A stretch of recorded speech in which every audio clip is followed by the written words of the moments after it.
ఇక్కడ నమస్కారం అండి. ఇప్పుడు హైదరాబాద్ హాస్టల్ అంటేనే ఫుడ్ కదా, నార్మల్గా ఫుడ్ 3 పూటల టిఫిన్ ఉంటుంది, మధ్యాహ్నం భోజనం ఉంటుంది, సాయంత్రం డిన్నర్ ఉంటుంది. సో ఈ 3 పూట్ల భోజనం పెట్టాలంటే కావాల్సింది గ్యాస్. బయట అమల్లో బ్లాక్లో కూడా దొరకట్లేదు అని కొంతమంది అంటున్నారు. బ్లాక్లో కూడా గ్యాస్ దొరుకుతుంది, అసలు గ్యాస్ లేదు, చాలా ఇబ్బంది పడుతున్నాం. ఎలాంటి మార్పులు చేయబోతున్నారు? ఎలాంటి మార్పులు అంటే ఇప్పుడు మరి ఆ గ్యాస్ గురించి చాలా ఇబ్బంది పడవలసి వస్తుంది. ఇంకేమేమి అనుకోలేదు, ఏం చేయాలో తెలుస్తుంది, అర్థం అవుతలేదండి. ఇంకా ఏం చేయాలో తెలుస్తుంది. ఎందుకంటే 3 పూట్ల ఫుడ్ అంటే ఇప్పుడు ఒక హాస్టల్లో మీది ఉమెన్స్ ఎగ్జిక్యూటివ్ హాస్టల్ కదా, లైవ్ ఇన్. సో ఇక్కడ ఎంతమంది ఉంటారు పిల్లలు? మా దగ్గర 60-70 మెంబర్స్ వరకు ఉంటారు. అంతమందికి ఫుడ్ అంటే డైలీ అంటే గ్యాస్ ఎంత పట్టొచ్చు? గ్యాస్ అంటే ఒక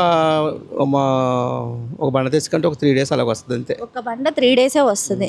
అప్పుడు అంటే ఇప్పుడు ఈ 3 days ఫుడ్ టిఫిన్ అంటే మీరు ఏమేమి పెడతారు మార్నింగ్ పూట? మార్నింగ్ పూట అంటే పూరి, రోజుకొక ఐటమ్స్ ఉంటుందండి, రోజుకొక ఐటమ్స్ ఫుడ్ ఉంటుంది.